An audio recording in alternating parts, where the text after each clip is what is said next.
little Johnny comes running into his house and screams to his mommy that a tree limb has broken off and crushed my playhouse, and was alarmed at the downed power lines snapping on the ground. Mom yells, "What should we do?" Little Johnny says, "Don't bother calling the power company. They don't seem to care."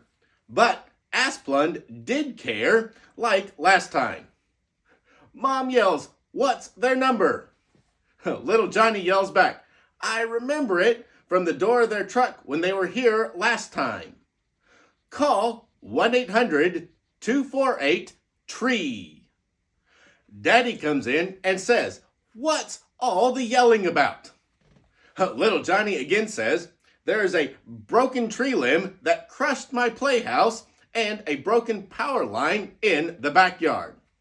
Then I told Mommy to call Asplundh, tree expert, to come fix it, because we all know the power company won't come out anytime soon.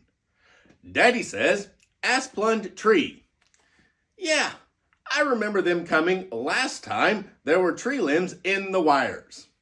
It sure helps that your uncle works for Asplundh, and he will make sure we get top priority. But son, do you know the history of Asplundh tree?" Little Johnny replied, "No." Daddy says, "Gather around while Mommy calls Asplundh, and I'll tell you." Mommy goes off to make a call, and Daddy sits down with Little Johnny and starts to tell the tale of Carl Hallheimer Asplundh, a native of Sweden. In 1882, Carl left Sweden to come to America and landed in Philadelphia, where he found work as an accountant. Soon after, he meets a Swiss immigrant named Emma Steiger, to whom he marries after a whirlwind courtship. Their family grows quickly with the birth of 8 children, and all seems bright and happy for Carl and Emma. Unfortunately, tragedy strikes the family in 1903 when Carl dies suddenly. Little Johnny interrupts, "But Daddy, I thought you were going to tell me the story about a tree company." "This is the story of a boring old accountant." Daddy calmly responds, "I'm just getting to that," and continues his story. Oswald Asplundh, the second oldest son, goes out to find work to help support his widowed mother Emma and 7 other siblings. Oswald first finds work as a gardener, but that wasn't enough, so he started a landscaping and tree surgery business. Little Johnny blurts out, "A tree surgery business? What college do you have to go to be a tree surgeon?" Daddy says, at the time, professional tree pruners were called tree surgeons. Today, they are called arborists. And yes, there are training and certifications required to be one. Anyway, where were we? Oh yes, Oswald's business. Lester, Griffith, and Carl, Oswald's 3 younger brothers, go to work for the company to earn money for college and learn the tree business firsthand. Little Johnny, do you know what Asplundh means in Swedish? Little Johnny says, "No, Daddy, what does it mean?" Daddy says, "Well, it means a grove of aspen trees." Little Johnny says, "Oh, come on. You expect me to believe that? There is no way that the family name could be so connected to the work they do." Daddy says, "Little Johnny, in the past, most family names came from the professions of the men, so it makes perfect sense that tree work would fit right in with the Asplundh family." In college, The three brothers chose different fields of study that would be vital to their future company. One brother studied arboriculture, the study of trees. The other two brothers studied mechanical and electrical engineering and finance, respectively. These three skills were necessary to launch Asplundh Tree Expert Company after graduating from college, which they did on August 28, 1928. The brothers, they saw a niche that was vital to our growing electrical grid and telephone line network. They thought that specializing in pruning trees around the utility lines would be a great service to offer. It was dangerous work that few wanted to do, even the power companies. So, despite everyone telling them that their focus was too narrow to succeed, the brothers forged ahead and laid the groundwork for rapid growth and an eventual multinational company. However, growth was slower in the beginning than the brothers had expected, and gaining clients proved to be a major challenge. It took months and the changing of the years to 1929 before the brothers were able to get their first contract, which was with Philadelphia Electric Company, known today as Pecco Energy. To handle the contract, the brothers were equipped with second-hand stake trucks, axes, cross-cut saws, ropes, and ladders. No fancy bucket trucks or chainsaws like they have today. Little Johnny, do you know what else happened in 1929? Little Johnny replied, "The Great Depression, right, Daddy?" Daddy comes back with, "That's right." But Asplundh Tree Expert had created training schools to develop a corps of tree trimmers that were educated in proper pruning techniques and line clearance methods. These schools allowed Asplundh to absorb and train many inexperienced tree workers from other tree trimming companies that folded due to the harsh economic times. The depths of the Great Depression would force the three brothers to go without salaries in 1932 just to keep the doors open and crews working. After all, power line clearing was a necessary but also a luxury expense for power companies struggling to survive. By 1934, several new contracts were won, and Asplundh began to grow again, forcing them to move to a larger facility in Jenkintown, Pennsylvania. In 1936, Oswald gave up on his landscaping business to join his brother's tree cutting business, where he leads efforts to expand Asplundh Tree's Midwest operations. Little Johnny, can you guess what else was invented in 1936? Little Johnny says, "No. What, Daddy?" Daddy says, "Well, 1936 brought about the invention of the gas-powered saw, the chainsaw." But these chainsaws are not anything like the lightweight saws that we have in our garage today. These first chainsaws were bulky and required 2 men to operate.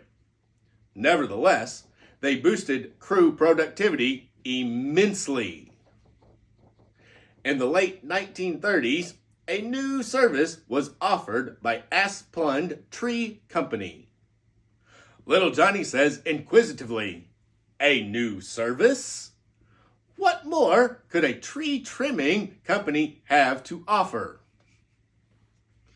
Daddy replies, There were several hurricanes in the late 1930s, and as you know, restoration of power is vital to the cleanup recovery efforts after a hurricane. Well, Asplundh's crews were experts in working around live wires, so it was natural for them to lend a hand in the power restoration efforts, which became an important part of Asplundh's service offerings to the utility companies even today. Little Johnny, did you know that Asplundh produces their own magazine? Little Johnny says, no, that seems silly for a tree trimmer to print a magazine. Daddy comes back with, well, in 1939, crew morale and communications from the home office were not so great. After all, the nature of line clearing is very transient, and the crews live more in hotels than at their homes, so Asplundh decided a magazine would improve communications and morale. They named it the Asplundh Tree, and it is still being produced today. However, I think it is only a digital publication today that can be found on their website, asplundh.com. In 1948, Lester's mechanical engineering degree was put to the test as Asplundh was running into a new problem. Little Johnny says, what new problem could arise for a company that hasn't changed their services? Daddy says, well, little Johnny, it's not really a new problem, but a problem that growth has made necessary to deal with. Little Johnny says, oh well, what is it? Daddy comes back, the problem is the disposal of brush accumulating from tree trimming. In the early days, there wasn't enough to worry about. But on a national scale, the brush was piling up and needed to be dealt with. Little Johnny says, so Lester invented the tree chipper? Daddy says, that's right, little Johnny. Lester invented the first portable chipper, prototypes. One was truck mounted and the other was mounted on a trailer, which as we see today is the most popular version. The chipper allowed Asplundh crews to grind brush on site by breaking bulky brush down into fine chips, making the brush removal from the site far more efficient. In 1952, Asplundh helps to initiate a university research project in central Pennsylvania to validate the safe use of herbicides. Going back to the war years and the scarcity of strong young men, to keep the vital power lines clear, Asplundh began using herbicides to chemically clear lines. But, as we know, these herbicides have had adverse effects on the ecosystem as a whole, and it's great that Asplundh continues to participate in the sustainability studies today. Little Johnny then asked, does that mean that they are trying to make herbicides safer? Daddy says, yes, little Johnny. These studies help us better understand the impacts of chemicals on native plants and, more importantly, on bee populations. Without the bees, we will fairly surely perish due to famine, along with the extinction of the majority of plants who need the bees to pollinate them. Little Johnny says, wow, I didn't know how important bees are. Daddy says, yes, our existence depends on bees. By 1953, Asplundh realized they needed better supervisors, and there was only one way to get them. The Asplundh Supervisory Training Program was launched to provide technical and professional development. In 2011, this training was renamed the General Four-Person Training Program and is held several times every year. Your uncle took part in this training to be a crew foreman a few years ago. Little Johnny says, so that's how he got smart enough to run his own crew. Daddy laughs and says, yes. Asplundh goes out of their way to make sure their people have not only the tools and equipment needed for the job, but also the right training to do their jobs. What else could make tree trimming easier? Little Johnny says, a bucket truck. I don't think you have mentioned one of those yet. Daddy comes back with, Little Johnny, you're right. In 1958, Lester put his mechanical engineering degree to work again and develops a fiberglass boom and bucket to lift workers right up into the trees with ease. Little Johnny asked, Daddy, why did he use fiberglass? It seems that would be weak. Daddy replies, Little Johnny, no.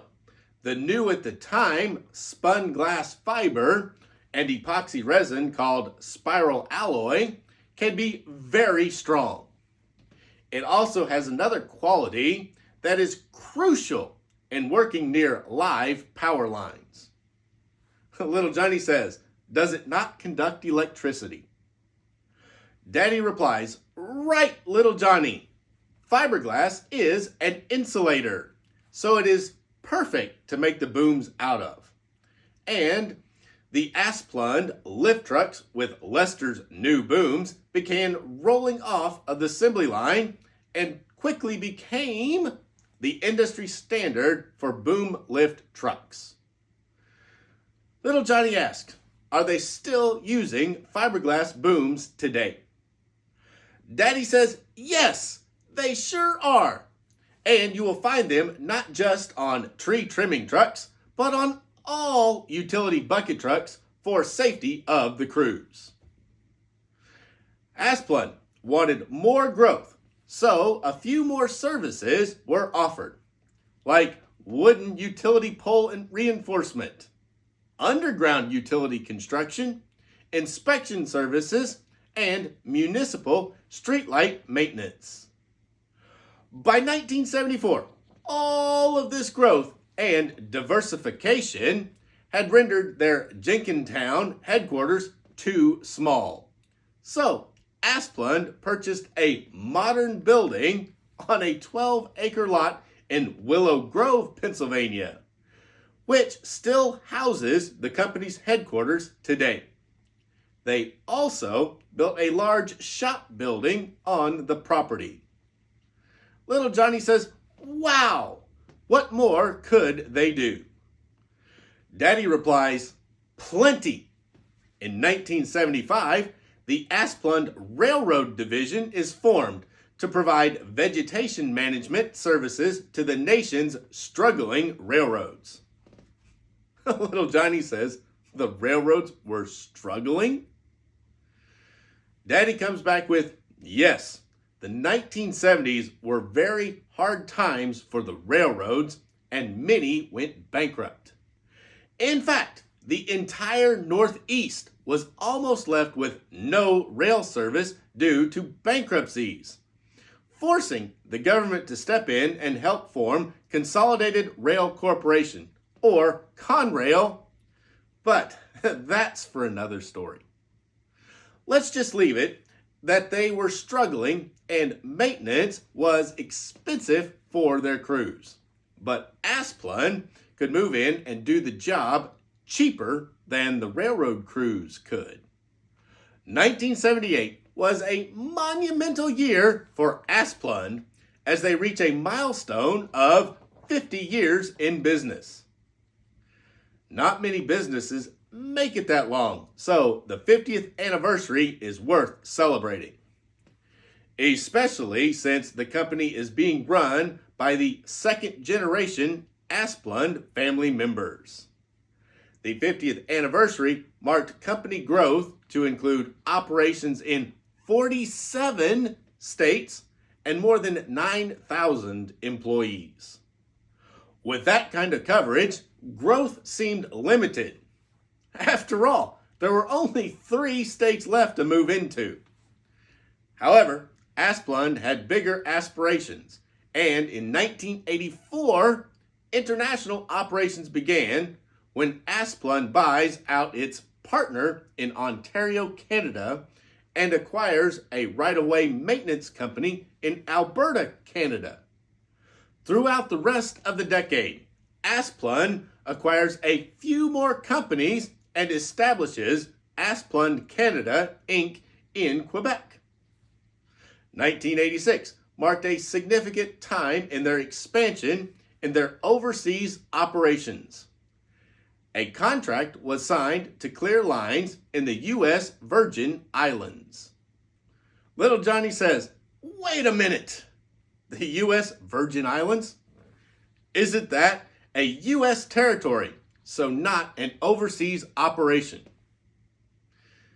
Daddy replies, "Yes, little Johnny, the Virgin Islands is a U.S. territory, but it still counts as an overseas operation." Little Johnny asks, "Then wouldn't their operations in Hawaii count as overseas?" Daddy says, "Yes, they would." However, it wasn't until 1988 that Asplundh was able to secure a contract to clear lines in Hawaii. So, the U.S. Virgin Islands is first. Also, thanks to the Hawaii contract, for the first time, Asplundh is serving all 50 states. Asplundh Tree finally became a true international player in 1989 by leaving the North American continent with a joint venture in New Zealand and the acquisitions of several small line clearance companies in France. More expansions were made in Australia and the United Kingdom. However, Asplundh would pull out of Europe when they left France and England. Little Johnny says, "Daddy, I just saw one of their orange and black trucks pull up. Let's go out and see it." Daddy says, "Sure, little Johnny. Let's go. It looks like a brand new GMC 8500 over center bucket truck." And here we go, guys. It's a brown box with a stock number. It's first gear stock number 10-4023, and it is a really cool truck. Let's go on and get it out and show it off. Of course, note, it's in a sealed box. You can't see the toy in there, but this is a GMC C7500 tree trimming truck. Really cool. It is 34 scale. And again, it's the item number is there of 10-4023, and it is for Asplundh, which makes this a really, really cool truck. Then when you open the box, it's in styrofoam. It's also taped all the way around, and then they marked on the top of it, top, and on the bottom, it says bottom, so you make sure you open it the right way, and then we'll go on and open it up. There we go. Check that out. Ain't that beautiful? There it is in the packaging. It is well packed in this box because they don't want it to move. This tooling has been around a long time, and they've done it for Asplundh, and you'll notice it is wire tied down. Most of them just kind of sit in there, or maybe they're wire tied, but this one is wire tied to make sure it doesn't go anywhere. Up here, there are mirrors, and there are also extra cones. So let's go on and take them out of the box. They also have protective plastic and styrofoam, and then they have the hood strapped down and then tied up. They did a good job trying to make sure this thing doesn't get damaged in shipment, because there are a lot of fragile parts on here. There's 2 of these little red tissue packs, and then one of them has extra cones. There we go. An extra stack of cones right there. That's this one, and it hangs underneath the truck. There's a place for it, and the other one should be 2 sets of mirrors. Not just one, there'll be two. And there they are, two sets of mirrors. Mirrors are easy. They just press into the door, the hole in the door, just like that. One side. Make sure you get them lined up. The traffic cones just fall in that hole in the front of the bumper where they're set to hold, and there it is, out of the package. Isn't that beautiful? It is in the traditional Asplundh orange with black fenders and black top. The boom is white fiberglass, and yes, it is full functional. It's an Alltech. Now remember, they invented the fiberglass boom, but I think they outsource everything now to Alltech and have Alltech build the bodies. It has the tree trimmer body, which is the over center, the bucket there. It has the cage over the cab to protect the cab from anything that falls onto it. That's plastic, but the supports are metal. The bumper is die cast. Mirrors are plastic. It's got plastic wheels that are black painted, just like Asplundh. They're 5-hole on the front and 5-hole on the rear. It also has working stabilizers, just like the real ones, on both sides. It does not have opening doors, but it does have a full detailed interior inside with dashboard, seats, and steering wheel. The hood opens, but you be a little careful when you open it because it's pretty tight amongst this supports for the upper piece. They've got diamond mesh there. They got the engine under the hood, which is kind of tucked more under the dashboard than under the hood, but that's the way GM does it. You got toolboxes here. Your boom, it does rotate in all directions. Really cool. And it does extend. It goes up, it goes down. They can do a whole lot with this boom. It's amazing to watch these guys. The body in the back, it does tilt and to dump out the wood chips that would go in the body. Really, really sharp. Round on the front, you can see the hood tilted up. We'll layer down. We've got individual jewel style headlights there and there. GMC on the grill. Those cones hang there. Individual plastic jewel style turn signals, the box ones that go up on the fenders. They're painted in a little bit of clear Tamiya yellow so that they're clear to look through. You've got your air intake over there. You've got danger warnings there. You got some more flashing lights there as warning lights because you want warning lights. You got Alltech up on the bucket, and yes, the bucket does tilt and spin around just like the real ones. Going around over into this side, you have toolbox compartment for all the workings of the upper boom. You have ladders to climb up, over, around, and then steps so you can get up onto the platform to get into the bucket. It has Asplundh Tree Expert Company on the door. Has no access tampoed there. It's got some warnings and dangers on the stabilizers. It's got warnings up here. It's got Alltech there. Now this part of the boom is steel, and then this part of the boom here is all fiberglass. Warnings here, marker lights on the sides. Tipping it down, you can see great movement on that scissor lift for the hydraulics. Big Asplundh logo there. Chocks and other parts, mats and things. You got your battery box steps there.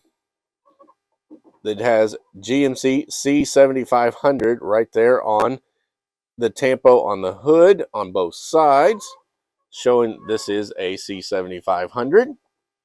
You have Asplundh on the rear mud flaps back there. A pintle hitch for the wood chipper, which unfortunately they have not made. It'd be nice if they would. You got this door here, which is fragile. It is very fragile, guys. Be careful with it. But that opens up so that they can dump out all of the wood chips. Over here, these parts here actually are for pole saws on the real trucks as a compartment to put them in. You've got backup lights, brake lights, marker lights, more brake lights, and turn signals. Also, those flash. Then you got the DOT markers. You got a little cradle up there for the bucket to land on. Turned around and sits right there. All in all, they've done a great job. I can't really show how high this bucket goes because it goes way up there. I mean, these things here are incredible, the height that they can get out of them. Like way out of my view from the camera. But a really, really nice rendition of this truck. Bring the bucket back down. And then let's do a quick look underneath, because it's got some nice detail still underneath to look at. We have the rear differential, the drive shaft, spring rear suspension, just like the real ones. Get your bottom of your transmission here with that drive shaft attached, bottom of the engine, and then you've got, looks like it's a V8 engine. There's a pipe coming from both sides going into the muffler, and then a little extra muffler, and then the exhaust. Probably a gas engine. Most of these guys did run gas engines. Fuel tank here. Steering tie rod, but no actual steering. And it does have a nice tread pattern on the tires. Man, they did a super nice job on this truck. And it's, as I said, this truck has been around for quite a while in their tooling lineup, but it's part of the program with Asplundh, and as dealers, we can order these for you. You don't, even though these are mainly an internal thing strictly for Asplundh, but we can get them for you. So check the link down below and make sure you get one of these for your collections. Even if you're not a 34 scale, a tree trimmer truck is very hard to find. There's this one. DG Productions made one years and years and years ago. They even did an Asplundh, and of course, DG was nice. They did the wood chipper. SpecCast has come out with a wood chipper from Vermeer, only they did it in 50th scale with no truck to go with it. So that's real useless. Matchbox did, in their Real Working Rigs series, they did a GMC over-center tree trimmer truck, but they did not do the wood chipper to go with it either, and it's basically an 87th scale. So you HO guys, you're covered with the Matchbox. Us S scale guys, we're kind of SOL on this truck. There's just nothing in our scale. But this one here is such a beauty. I'm going to add one to my own collection because I love this truck. It is amazing, and I think you should have it in your collection. Get one with the link down below. We've got the 34th. First Gear did not. DG Productions was 25th scale, so it won't fit with this. It's too big if you could find one. It was also in all plastic. I will let you know the DG Production truck and trailer, chipper trailer, were all plastic, where this one here is mostly all die-cast with some plastic parts that normally we would expect to be plastic, like mirrors, ladders. Even this piece is plastic. The bucket's plastic. The arm is plastic, but this part of the boom is metal, but this part up here is plastic. But the real one of this whole part up here is plastic. It's fiberglass, so fiber reinforced plastic. So there you go. A great truck. We need First Gear to make us a chipper trailer, and maybe they could talk Asplundh into paying for it to go with this truck. That would be really cool. And I know they've made this one, and they've made a white one over the years, an all-white truck, but there has not been very many different versions of this GMC over-center bucket truck. They have pretty much been that white one, and then they've done this Asplundh, and this one here has been strictly for Asplundh, with us being able to buy a couple of them. Get one with the link down below and add a tree trimmer truck to your collection. Love the golden age of trucking. Now you can keep the spirit alive with our Fallen Flags T-shirt of the Month Club. Every month, get an exclusive, high-quality T-shirt featuring a different legendary trucking company that paved the way for the industry that we love today. Celebrate the history. Wear the pride. Join today and get your first month for as low as just $20. Go to farmtoysandmore.com to subscribe now. Don't let this history pass you by. wear it. I hope you liked this different style of video. Let me know down in the comments. Thanks for watching. Please smash that like button and get one of these trucks with the link down below. Also, make sure to subscribe to my channel for more great videos and histories of the companies that keep our economy running.